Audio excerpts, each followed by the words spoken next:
प्यारे बच्चों नमस्कार। स्वागत है आप सभी का आप सबके अपने YouTube channel DN study point में फिर से एक बार। तो बच्चों आज हम लोग फिर से उपस्थित हुए हैं कक्षा 10वीं के दूसरे पाठ जिसका नाम है अम्ल क्षारक एवं अम्लमण। इस पाठ के कुछ पाठगत प्रश्नों को लेकर उपस्थित हुए हैं। ये पहला वीडियो है इस सीक्वेंस का, तो ये आज का पहला प्रश्न है आपका इस पाठ पे आधारित या कह लीजिए पाठगत प्रश्न।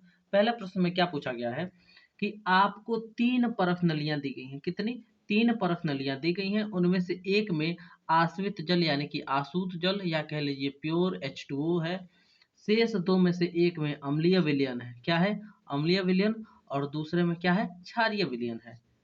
यानी कि 3 बीकर दिए गए हैं या कह लीजिए 3 परख नली दी गई है। एक में आसूत जल है, एक में क्षारीय विलयन है, एक में अम्लीय विलयन है। ठीक है। यदि आपको केवल लाल लिटमस पत्र दिया जाता है, क्या दिया जाता है? केवल और केवल ये जो लाल लिटमस पेपर, मान लीजिए इसको ये लाल लिटमस पेपर है, तो केवल लाल लिटमस पेपर आपको दिया जाता है, तो आप प्रत्येक परख नली में रखे गए पदार्थ की पहचान कैसे करेंगे? आप ये कैसे बताएंगे कि किसमें आसूत जल है, किसमें अम्लीय पदार्थ है या किसमें क्षारीय पदार्थ है? तो देखिए सबसे पहले क्या करेंगे, आप लोग जानते हैं कि ये जो लिटमस पेपर होता है, ये जैसे ही जब अम्ल के संपर्क में आता है तो अपना जो रंग है उसी रंग का रहता है, लेकिन जो ही यह क्षार के संपर्क में आता है ये अपना रंग बदल देता है यानी कि नीले रंग का हो जाता है।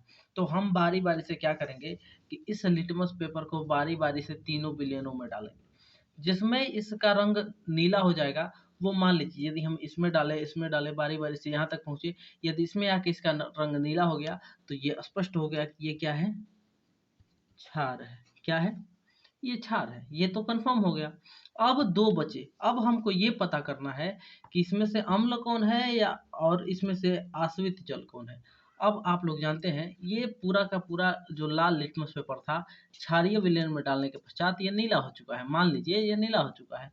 तो जब नीला हो जाएगा विलयन सॉरी लिटमस पेपर, तब इसको क्या करेंगे, दोनों में डाल बारी बारी से डाल के देखेंगे।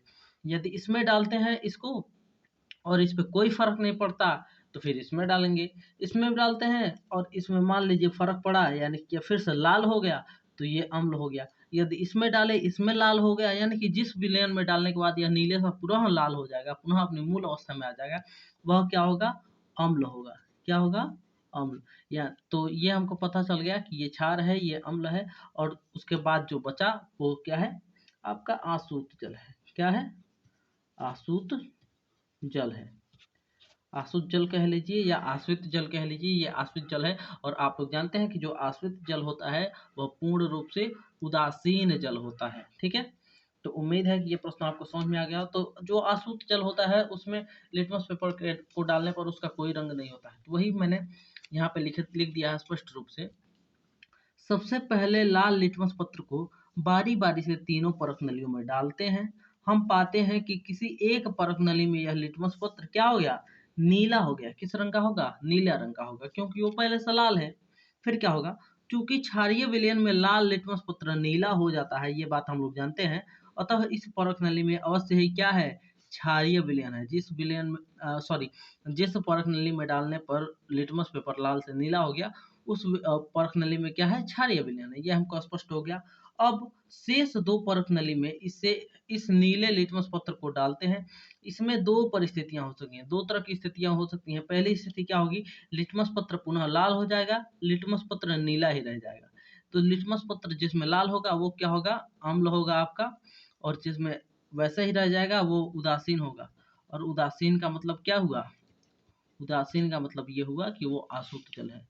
जिस परख नली में लिटमस पत्र लाल हो गया उसमें अम्लीय विलयन तथा जिसमें रंग पर अपरिवर्तित माने परिवर्तित नहीं हुआ अर्थात नीला ही रह गया, उसमें आश्रित जल होगा। क्या होगा? आश्रित जल होगा। तो ये हम स्पष्ट रूप से पता कर लेंगे कि इन तीनों परख नलियों में से किसमें आसुत जल होगा, किसमें किसमें अम्ल होगा और किसमें क्षार होगा। तो उम्मीद है कि ये वीडियो आपको समझ में आई होगी। जो भी बातें बताई गई हैं आपको भली भांति से समझ चुके होंगे। यदि कोई दिक्कत हो तो आप कमेंट बॉक्स में पूछ सकते हैं। कमेंट बॉक्स खुला है। धन्यवाद। जय हिंद, जय भारत।